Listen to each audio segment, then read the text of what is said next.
오늘 이제 17장의 말씀을 함께 묵상할 텐데요. 그 전까지 이제 16장까지는 드디어 본론에 대한 사사에 대한 이야기들이 끝났어요. 여러분 기억하시나요?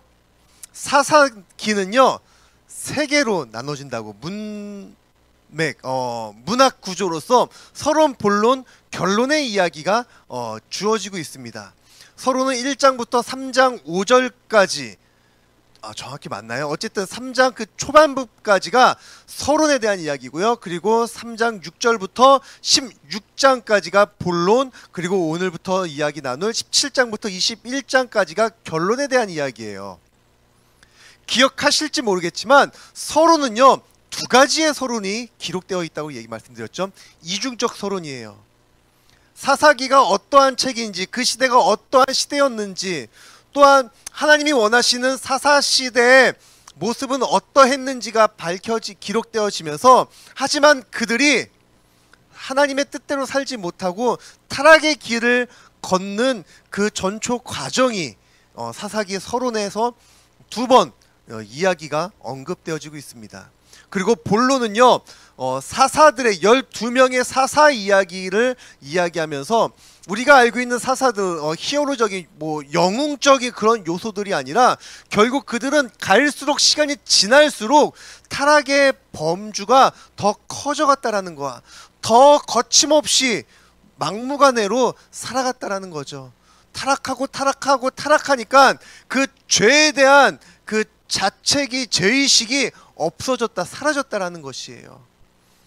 그렇게 삼손의 이야기로 사사들의 이야기가 마무리되면서 오늘 17장부터는 또 역시나 2가지의 결론을 이야기합니다.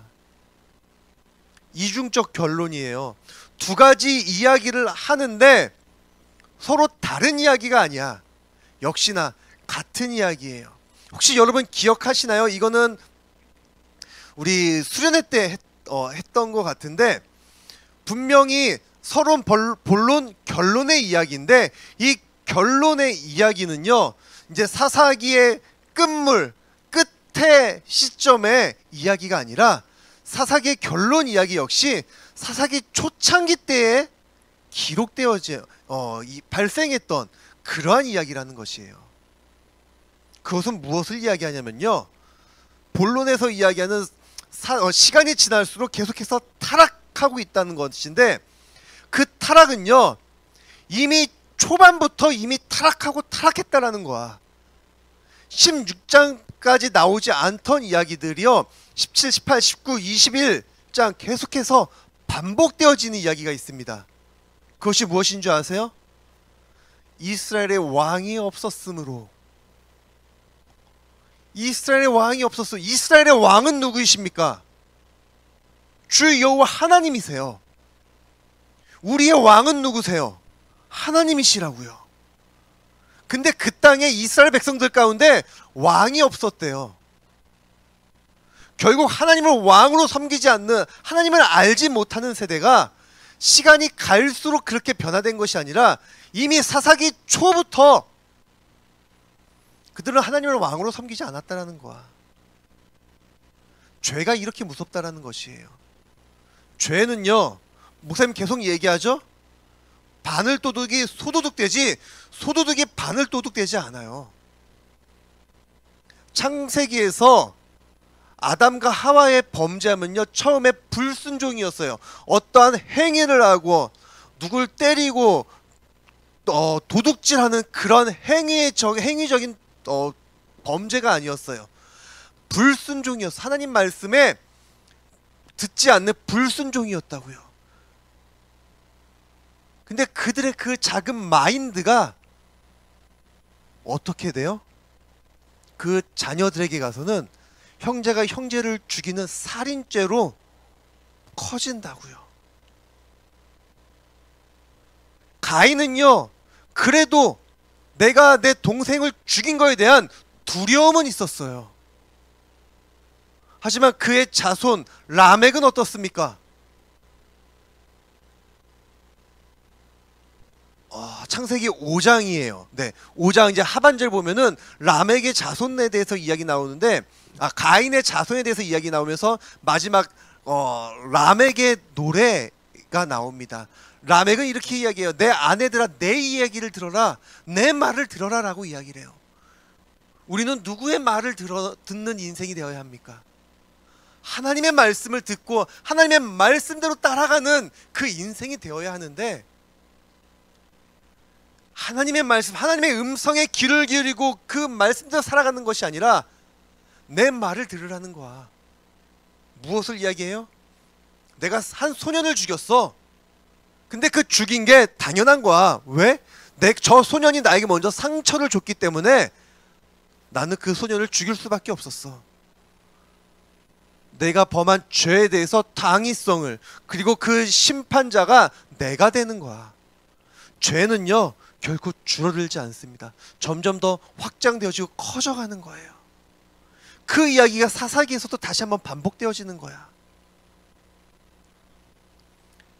17장부터 꾸준히 나오는 이스라엘의 왕이 없으므로, 그리고 마지막 21장 25절인가요? 마지막이 이스라엘의 왕이 없으므로 각기 소견에 오른 대로 행하였더라.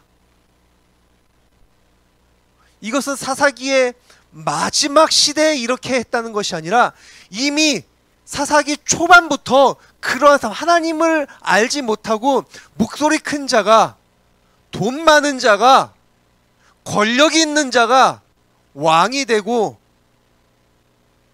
그가 법이 되는 그러한 세상이 이미 초반부터 펼쳐지고 있다는 것이에요. 사사기는 그것을 쭉 계속해서 이야기하고 있어요. 그러면서 우리에게 계속해서 메시지를, 경고를 던지고 있습니다. 뭐라고요? 죄 가운데 빠져들면 점점 그 죄는 더 커지면서 커지면서 이제 죄에 대한 자의식이, 죄의식이 전혀 없어진다라는 거야. 여러분 혹시 교회에 빠져본 적이 있나요? 예배에 빠져본 적이 있나요? 지금 만만한 우리 금정중 3학년을 좀 한번 건드려 볼게요. 네. 뭐 지난 한 2달 전쯤이었나요? 이런 사태가? 정확히 기간은 기억이 안 나는데, 지금 여러분들 우리 중학교 그 금정중 3학년 친구들 어떻습니까? 교회에 안 나온다라는 거. 여러분 혹시 교회에 빠져본 적이 있어요? 정말로 1년 12달 쭉 꾸준히 계속 잘 나오다가 갑자기 교회를 못 나오게 되는 상황이 있어요. 그때 어떠합니까? 그 기분이. 나 이런 죄 짓는 거 아니야?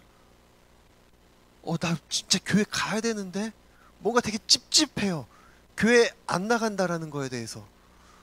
물론 이것도 또 여러 가지 또 이야기할 것은 많지만, 어찌됐건 나 교회 나가야 되는데, 예배 드려야 되는데, 되게 불안해. 근데 월요일, 화요일, 내가 분명 지난 주일에 교회 안 나갔는데, 근데 좀 괜찮네? 그 다음 주가 됐어요. 나갈 수 있는데, 그래도 요런 좀 핑계가 있네? 그래도 조금 찝찝하긴 한데 어쩔 수 없잖아. 2주째 안 나갑니다. 3주째는 어떨까요? 4주째는 어떨까요? 그 불안한, 그 하나님께 굉장히 죄를 짓는, 교회에 나오지 않는, 예배 드리지 않는 것에 대한 그 죄의식이요 점점 사라진다라는 것이야.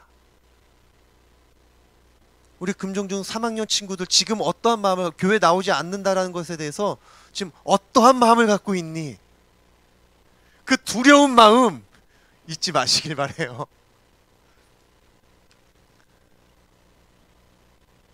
그 두려움이 사라지는 순간, 하나님을 향한 두려움이 사라지는 순간 나는 점점 죄로 더 깊이 빠져든다라는 것이에요. 자, 사사들을 통해서 그 시대에, 그 세대의 심각성을 알려주고 있습니다. 근데 이 본론에서는요, 그 사사 대표자가, 대표에 대한 그 이야기를 하고 있다면, 이제 결론 17장부터는요 조금 더 우리의 일상의 삶으로 조금 더 깊숙이 들어와요. 오늘 17장 1절 뭐라고 이야기를 하죠? 에브라임 산지에 미가라 이름하는 사람이 있더니 그는 사사는 아니었습니다. 단지 그냥 에브라임 산지에 사는 미가라 하는 한 청년이겠죠. 어쨌든 한 남자의 이야기예요. 한 개인의 이야기라는 거야. 이 전까지는요, 3장부터 16장까지는 사사 그 시대의 대표 주자가, 신앙의 대표가 어떻게 타락했는지를 알려주고 있다면, 이제 결론 부분에서는요, 그렇다면 대표가 아니라 일상을 살아가는 그 개인은 어떻게 타락하고 있는지 우리의 일상을 보여주고 있다는 것이에요. 그리고 또 18장에서는요, 그나마 17장은 그나마 괜찮다라는 표현이 좀 그렇긴 하지만 그나마 나은 게 개인이에요. 한 사람이라고요. 하지만 18장부터는요, 이야기가 더 심각해집니다. 왜요? 지파이기 때문에, 한 민족, 한 족속이기 때문에 문제가 더 심각해지고 있다는 거야. 에브라임 산지에 산다는 건 에브라임 지파에 속한다라는 것이야. 에브라임은 어떠한 자였습니까? 요셉의 둘째 아들이에요. 하지만 그 할아버지 야곱의 축복을 받은, 장자의 축복을 받은, 어떻게 보면 그 이스라엘을 대표하는 그러한 지파, 그러한 자손이라고요. 그냥 우리나라식으로 표현하자면 뼈대 있는 가문, 양반집, 도련님, 뭐 그렇게 좀 해석할까요? 하나, 둘.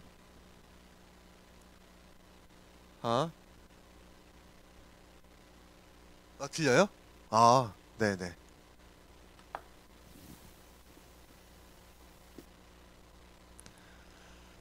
네, 어쨌든 그 집안, 뼈대 있는 집안에 그 미가, 그 집안에 어떠한 일이 일어나고 있는지 한번 살펴보도록 합시다.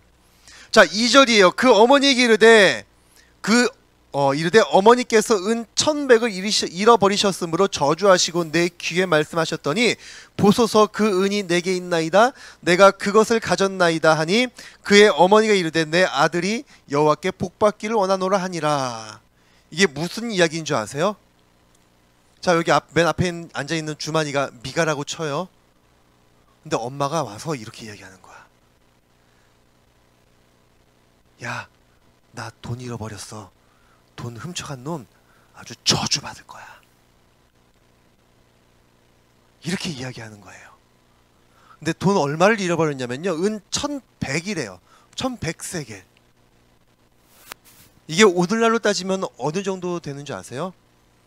이 1,100세겔이요, 지금으로 따지면 한 은 12kg가 12.7kg가 13kg가 조금 안 돼요. 감이 잘 안 오죠? 뭐 은을 그동안 뭐 만져봤어야 알지요. 목사님이 한번 또 시세를 한번 조사해봤어요. 은 10kg 옥션에서 지금 1,300만 원 주고 살 수 있는 게 은 10kg야. 뭐 놀라지도 않네. 그러면 2.7kg를 더하면 한 1,500만 원, 한 1,600만 원 정도 되는 돈을 잃어버린 거예요.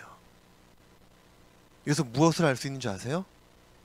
이 집안은 부자였다는 거야. 1,500만 원을 잊어버렸는데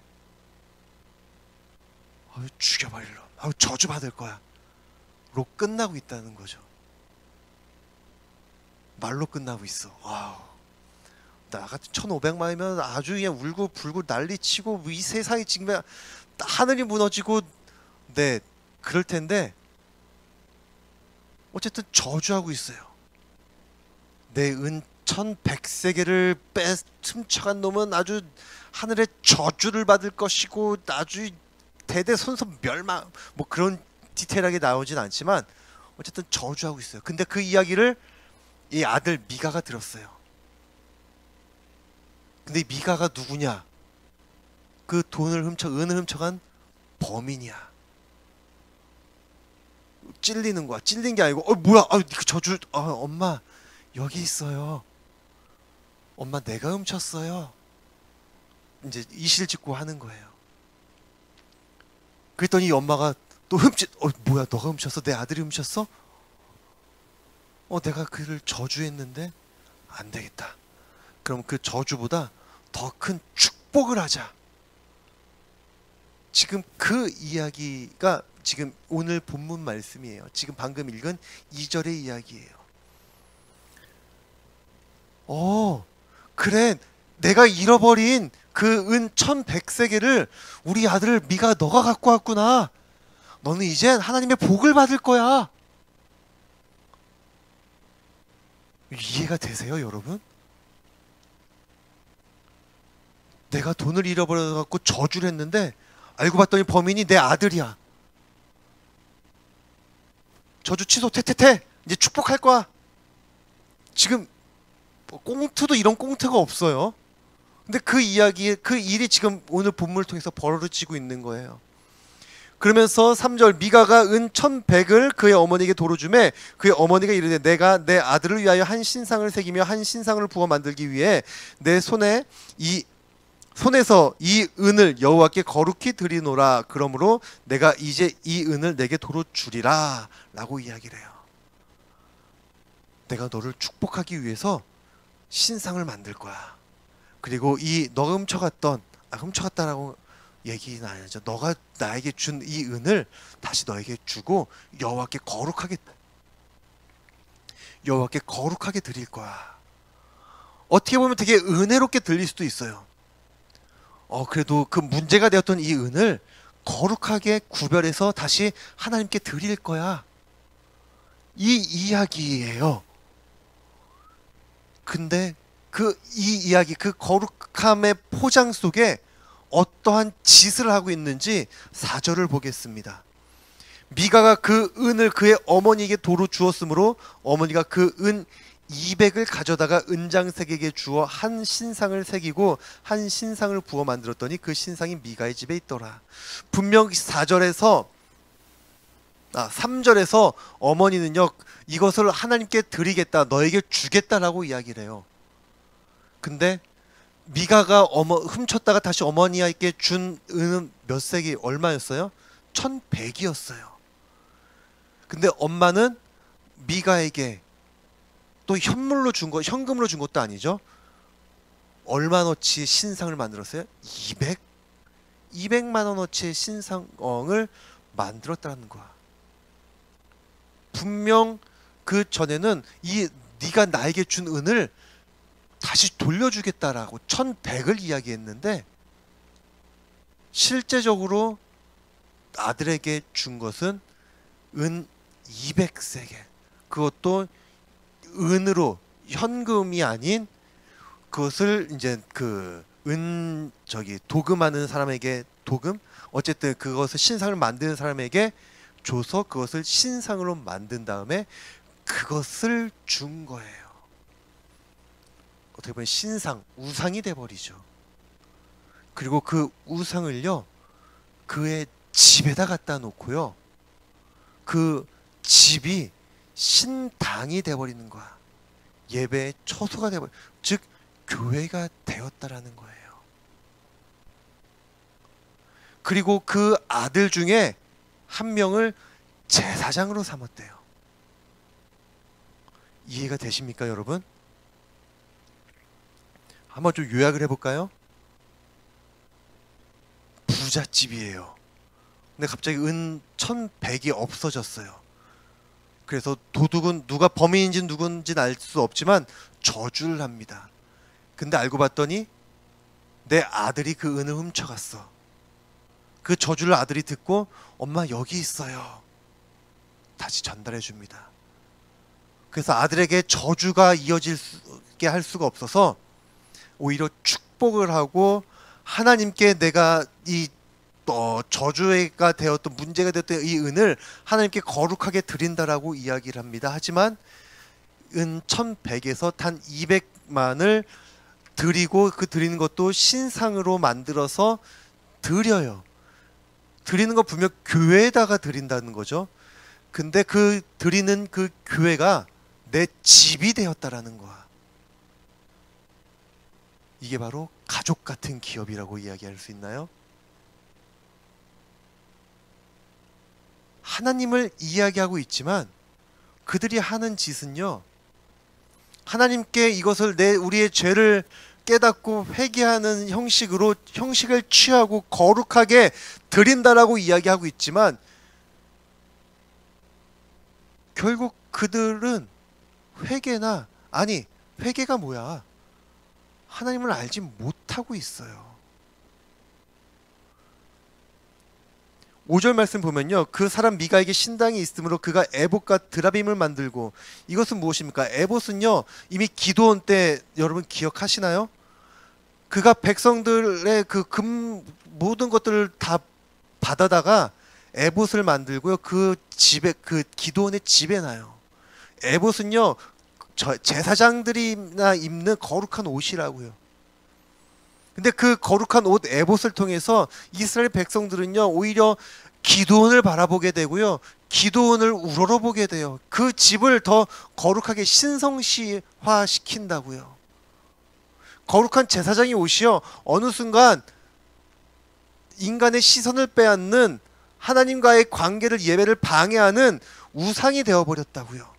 드라빔은 무엇입니까? 드라빔은 또 어디 나오냐면요, 누구야? 야곱이요, 자신의 두 아내와 그 아들들을 데리고 다시 고향 땅으로 도망을 칠 때 내가 사랑했던 라헬이 아버지 집에서 드라빔을 훔쳐나와요. 그 드라빔은 무엇이냐면 자기 조상신을 형성하는 그러한 뭐라고 표현해야 되죠? 그냥 상징하는 그냥 우상, 이것도 역시 우상이에요. 미가의 집에 그 두 개가 다 있었다고요. 결국 그들은요, 하나님을 섬기는, 유일신 하나님만을 섬기는 에브라임 족속이 아니라 여러 신들을 섬기는 다신주의였다라는 것이에요.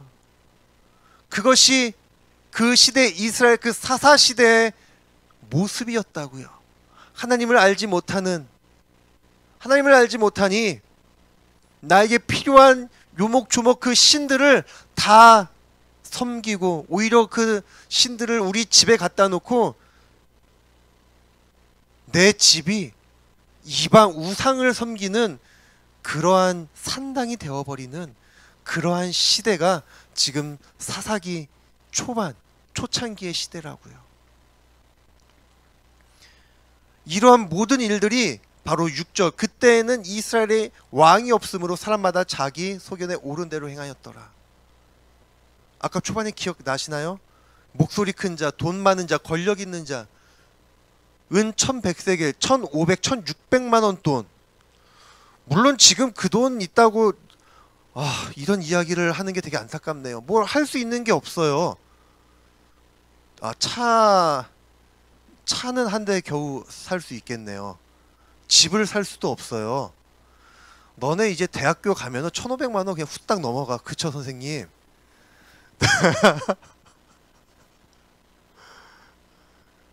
이게 1500만 원이 돈이 아닌, 호찬아 너 엄마한테 잘해라.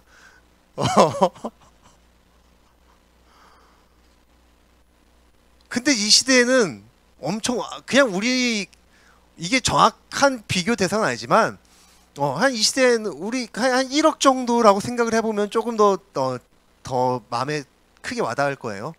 1억이 없어졌는데 어떤 떼끼야 껴버려 껐으면 좋겠어, 이렇게 저주하고 끝난다라는 거예요. 근데 그 집안, 돈 있는 집안에 스스로 교회라고 하기도 창피하지만 그 영어로 합시다. 템플을 건축하고 신상들, 우상들을 다 세워놓고 거기다가 헌금을 하고 거기서 예배를 드리면서 내 아들을 목사로 세워놓고, 그래 우리는 예배하는 가정이야. 지금 그 이야기가 오늘 본문 말씀에 펼쳐지고 있는 거예요. 그러면서 이제 7절입니다. 유다 가족에 속한 유다 베들레헴에 한 청년이 있었으니 그는 레위인으로서 거기서 거류하였더라. 누가 등장해요? 레위인이 등장을 합니다. 레위인은 어떠한 사람입니까? 제사장 지파예요. 근데 레위인이라고 해서 아무나 다 제사장이 될 수 있는 건 아니에요. 아론의 후손만이, 직계 자손만이 제사장이 될 수 있어요. 근데 지금 여기서는 그 이 레위인이 물론 이제 나중 가서는 그가 아론 지파도 아닌 것에 나오지만 그냥 레위인이라고만 이야기가 나와요. 그리고 그가 유다 베들레헴의 한 청년이 있었는데 그가 레위인이었다라고 이야기를 해요. 여호수아 21장에는요. 무슨 이야기가 나오면요.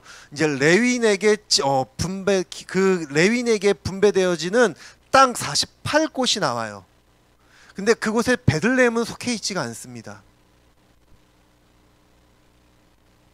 무슨 얘기예요? 떠돌이에요.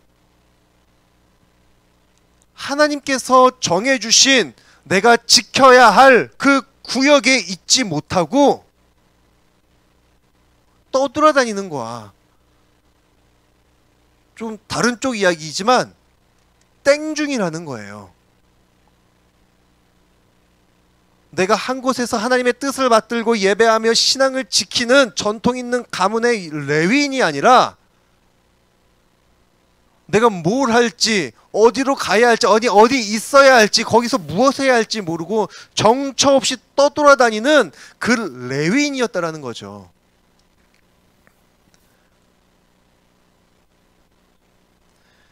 8절에도 그렇게 나와요. 그 사람이 거주할 곳을 찾고자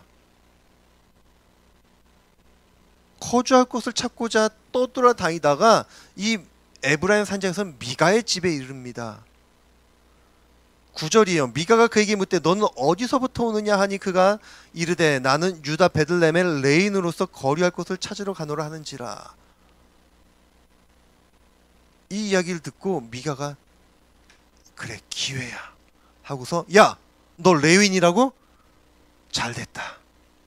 교회가 있는데 거기서 네가 목사를 좀 담당해 줬으면 좋겠어. 이 이야기야. 목사님이 협성대 신학과를 나왔거든요. 봉담에 있어요. 화성시 봉담. 봉담에 또 나 때는 말이야. 그곳이 타허 벌판이었어. 목사님이 지난주, 이번 주 말고 그 전주에 우리 예진이 보고 왔는데 목사님 학교 다닐 때는 예진이 살 집이 없었어요. 그냥 논바닥이었어요. 근데 또 오랜만에 갔더니 롯데리아가 있더라. 스타벅스가 있더라. 어찌됐건 그 지금 왜 이야기하냐면 협성대 옆에 신학과 옆에 10년을 살고 있어요. 야 너 집이 신학대 옆이었어? 야 너 와서 설교해. 야 너 신학대 옆에 살고 있으면 얘기를 해야지. 우리 집에 교회 십자가 있으니까 와서 목사해. 이 이야기야 지금.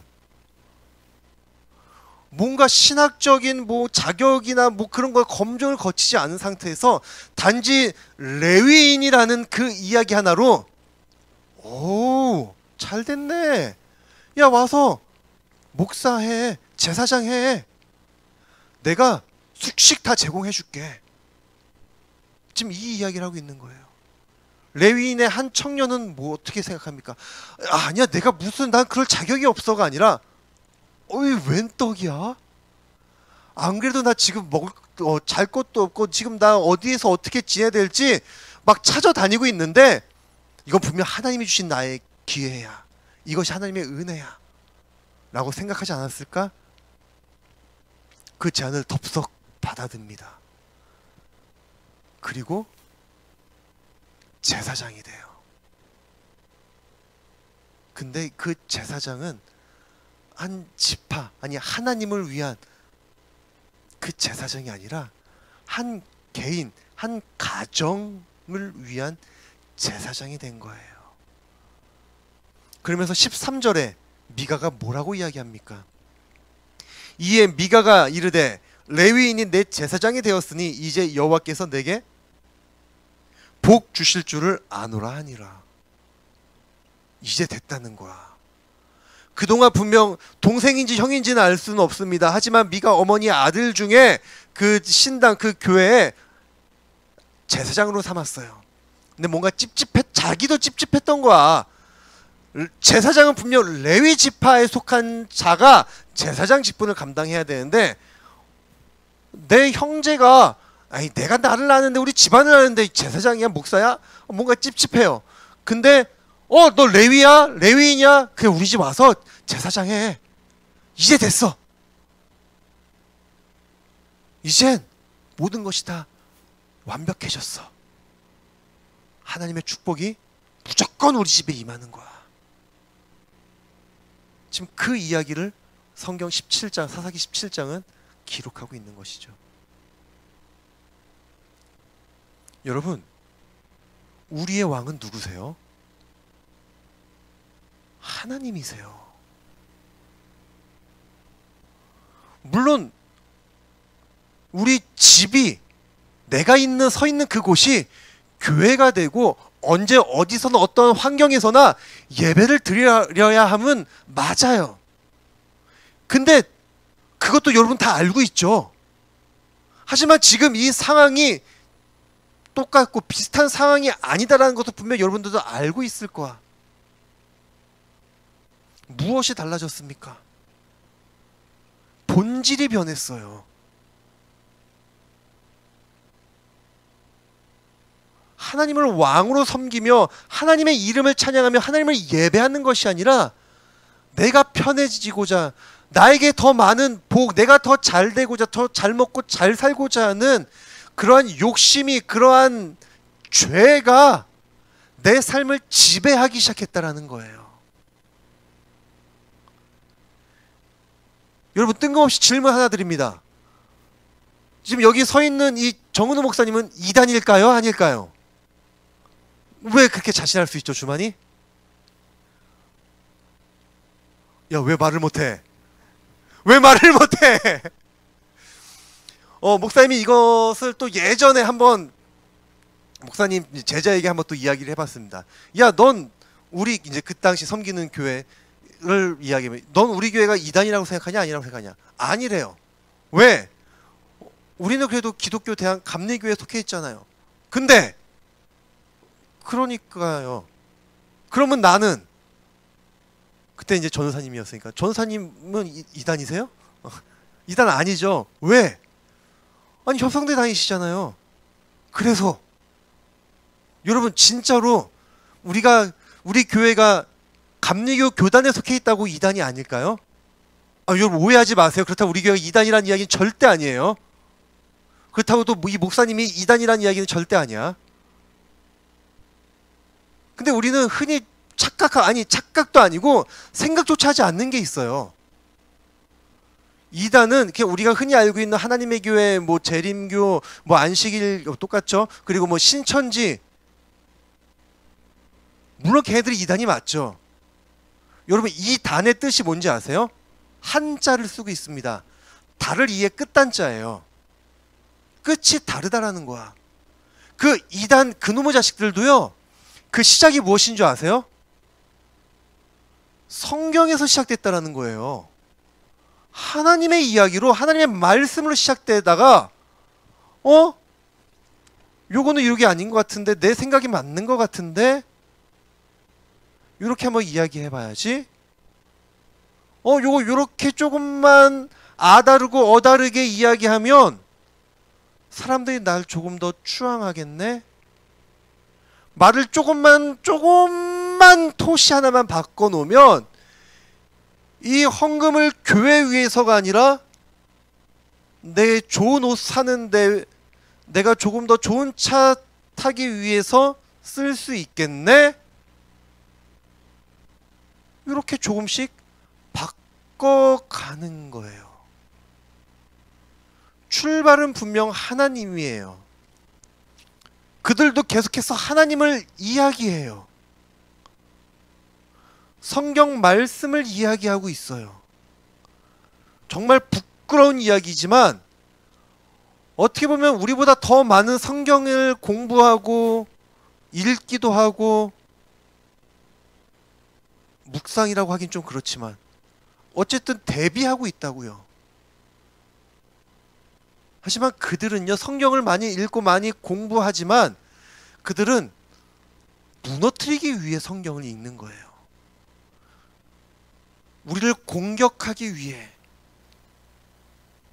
성경을 공부하고 있다라는 거야.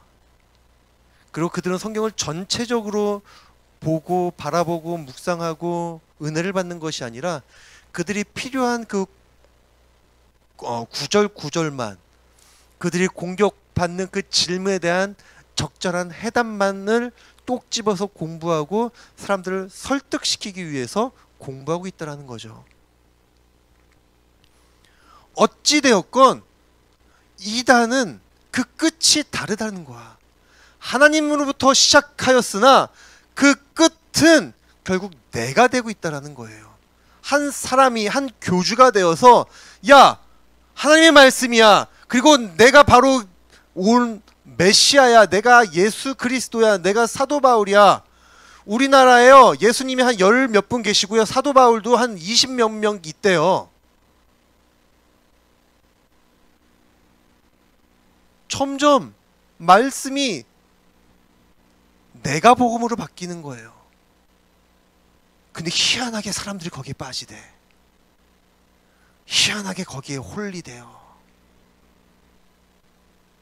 희한하게 이런 기성교에서는 헌금에 대한 이야기하면 또 헌금이야 라고 조금 짜증도 내신 분들도 있지만, 희한하게 이단들에게는 온 전 재산을 갖다 바치는, 희한해요. 어찌되었건 온 재산을 다 갖다 바치는데 그것이 하나님의 일을 위해 사용되어지는 것이 아니라 한 사람을 위해, 한 집단을 위해 사용되어지고 있다는, 그 끝이 완전 달라져 버렸다는 거예요. 그러한 모습이 지금 17장에 오늘 본문 말씀에 나타나고 있다는 거예요. 아니, 출발도 하나님이 아니었어요. 오히려 그때 이스라엘의 왕이 없었어. 그래서 이렇게 이야기가 가능한 거야. 그래서 그 하나님이 없는 세상, 그 한 개인과 그 가정의 끝이 바로 이러했어. 지들이 교회를 세우고, 지들이 누구 하나 그냥 어줍지 않은 레위인 됐다가 제사장으로 세우고, 이제 모든 걸 다 갖췄다. 교회가 다 완성되어졌다. 이제 복만 받으면 된다. 근데 이 이야기가요, 단순히 이 성경에 기록된 이 미가, 이 한 사람, 한 집안의 이야기에 그치고 있을까요? 나는 어떻습니까, 여러분? 내 삶은 지금 어떠냐고요? 분명 우리는 교회에 나올 때, 물론 우리가 조금 어리기 때문에 정말로 하나님을 바라보면서 하나님의 이름을 찬양하고 그렇게 시작하는 친구도 있지만, 그냥 교회 나온 것이 좋고 그냥 피아노 연주하는 거 함께 찬양하는 것이 좋고, 또 이거 끝나고 떡볶이 먹고 치킨 먹는 것이 좋고, 또 이제 초딩 때는 뭐 달란트 잔치 하는 것이 좋아서 엄마가 계속 나가라고 하니까 안 나가면 선생님들이 전화 오니까 귀찮아서, 또 친구가 또 친구한테 잔소리 듣기 싫어서, 분명 여러 이유가 있긴 있을 거야. 하지만 그 모든 상황 속에서도 하나님을 향한 마음은 계속해서 심겨지고 자라나고 있다고요. 그것이 우리의 신앙의 모습이었다고요. 근데 지금은 어떻습니까, 여러분? 예배를 드려야 하는데 조금 더 자고 싶어. 예배를 드려야 하는데 친구가 만나재. 예배를 드려야 하는데 시험 기간이라고 학원에서 보충을 해준대요.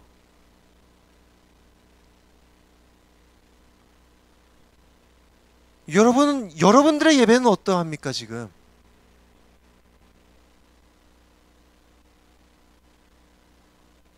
물론 친구를 만나지 말라, 시험 공부하지 말라, 그런 이야기가 아니에요. 내 중심이 어디에 있느냐? 내 스스로 교회를 세워놓고 내 스스로 제사장, 목사가 되어서 내 스스로 판단하고 정죄하고 심판하여서 그래 이 정도면 됐어. 그래 요 정도까지는 남들도 다 하니까.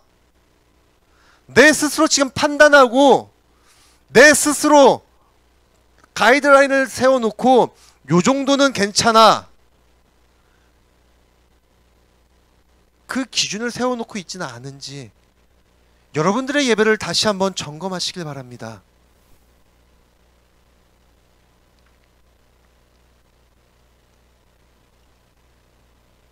하나님이 원하시는 예배가 무엇일까요?